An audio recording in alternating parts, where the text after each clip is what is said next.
Hello everybody, I'm Narendra Kumar again, and today is Wednesday, and we have, according to our summer plan, maths. And today's concept is fractions.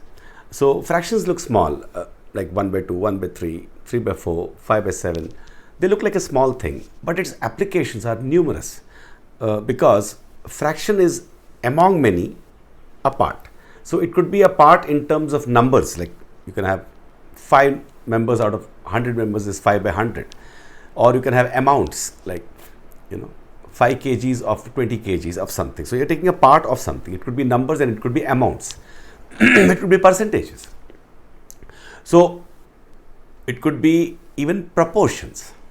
When you compare one ratio with another, actually when you go to real life, you'll find more than numbers, or as much as numbers, you'll find a lot of applications of just one concept called fraction. So what is the fundamental concept of fraction? We know the fundamental concept of numbers, like we know 1. So 1 is, it could be any one apple, one sticker, one bottle, one country, one universe, 1. 2 is 2 ones. 2 is not really 2. There's no 2 in the world. There's only 2 ones. 3 is 3 ones, 4 ones, 5 ones, 6, 7, 8, 9 ones. 9 means 9 ones. Now when it comes to 10, we don't have to use any fresh number because we have this place value system.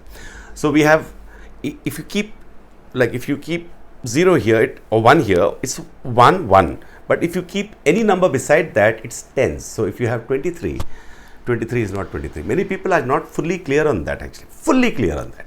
Like 23 is not 23. 23 is 3 ones because it's sitting there, and 2 tens because it's sitting beside it. So 323 is 3 hundreds, 2 tens, 323 and 3 ones. Once you get this concept clear, then we get into addition, we get into subtraction. You remove, and then you have this carryover, all that borrowing. Then you understand those concepts fully clearly. Frankly, when I grew up and understood this concept more clearly, did I really understand that it's very simple. Sometimes I think there's nothing more to maths other than 0 to 1, to 0 to 9. Everything else is derived concepts. So next concept is, after all these are over, and multiplication, as you know, is repeated addition. Because many times you can't say 2 plus 2 plus 2 plus 2, 100 times how will you say it? So you can say 2 into 100. So you 100 times. Then you have multiplication tables, you have division, you have repeated subtraction, you can say, you're removing that number again and again and again. That is division. Now division comes deeply in fractions also, actually, frankly. So now we come to the fundamental concept of fraction, and then you can see the video. Like suppose I say 1 by 2 and 1 by 3. So literally what are we seeing? We are seeing 1, then we are seeing a line, and we are seeing 3 below that. 1, a line, and a 3 below that. That's it. What is the meaning of that? 1 line and 3 below that. What is the meaning? Like how we understood 1 is one thing. So suppose you take a cake and you cut it into 2 parts, 2 equal parts. And I want to talk about that one part in words. How will I say it? I take one cake or one unit of something. I divided it into 2 parts, and now I'm talking about that one part in that 2 parts. So much you don't have to talk. If you say 1 by 2 or 1 divided by 2, or 1 line and 2, it means one part in 2. We've got used to that now because we have repeated it many times. By the time you come to 4th or 5th or 7th, you are very comfortable with that concept of 2 by 3, but it should be as clear as this. 1 by 2 means you take a part, divide it into 2 parts, and you are now considering that not 1, but one part in 1 which is divided into 2 parts. Now what is 1 by 3? 1 by 3. So obviously same concept applies. You take a cake and divide it into 3 parts, and you have one part in 3. What is 2 by 3? You take a cake and divide it into 3 parts, below is 3 parts, and you take 2 parts of that. This makes it very clear. What is 22 by 35?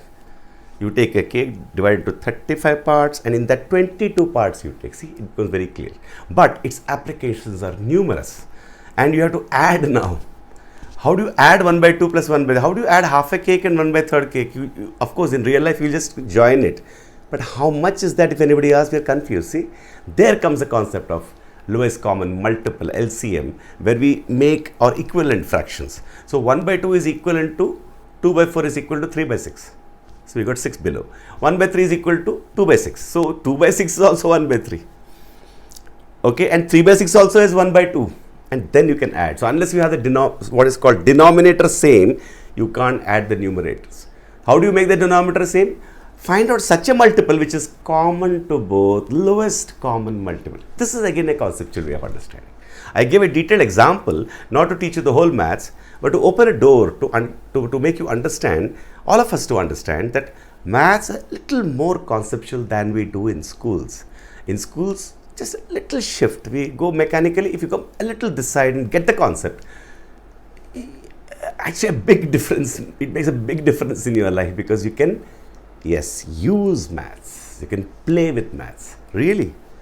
You know, great scientists, engineers, even I'm sure Ramanujan and such tops, mathematicians also. Google is full of maths. Google is all of maths. Sergey Brin and Larry Page are mathematicians. They can play with numbers, find out patterns and see how to manipulate data. All computer science is actually a lot of maths. Maths is very logical and very quantitative. So with this introduction, we'll go for a 6 Wednesdays journey. Again, I'm telling you, this journey, today is fractions. This journey is not only about only these topics. Along with these topics, we'll also learn how to think in mathematics. Okay. So wish you a wonderful journey today in fractions. Thank you.